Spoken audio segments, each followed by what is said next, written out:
Joining us now is Greg Sarian. He is CEO and founder at Sarian Strategic Partners at Hightower. Greg, it's good to get you back on the program. Wow, what a market rally this has been. What questions are your clients asking you, and what key issues and answers are you giving them back about this insane stock market where it feels like we've already lived 2 years in just under 6 months?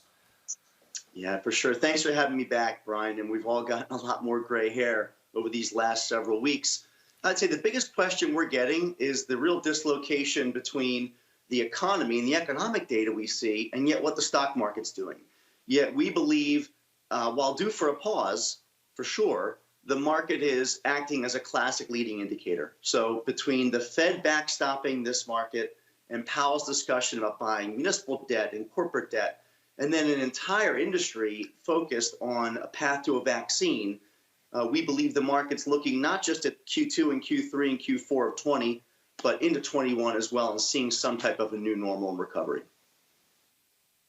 And what are you saying about this debate? And there are people out there, Greg, that'll say 100% of the rally is the Fed. Others saying it's something, but it's small. What do you think? I mean, the adage you can't fight the Fed, Brian, I think is absolutely true. I think the bigger question, though, investors need to be thinking about is, what does this mean long term? We're piling on debt at unheard of levels. We could be over $5 trillion in debt and be over 13 or 14% of our GDP.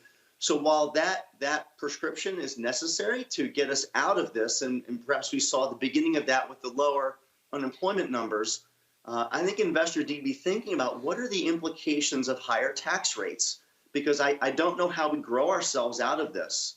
So I think the challenge could be the next downturn from the market anticipating higher taxes and maybe even inflation, as opposed to a purely exogenous event, which is the catalyst of this downturn.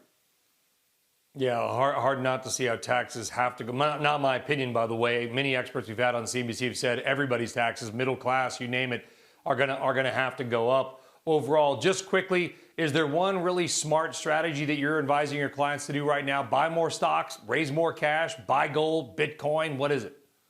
I mean, a couple things, Brian. Right now, take advantage of year-end gifting. There's no magic in gifting at the end of the year. You've just gotten a gift of re-elevated prices, so whether it's charitable giving or taking advantage of some tax planning to lower capital gain recipients, doing some gifting, but also look at the rotation between value to growth right now. There's a real trend emerging over the last 4 or 5 weeks to dividend-paying financials, energy, cyclical stocks out of the momentum-driven growth names. These are two things we'd be urging investors to think about.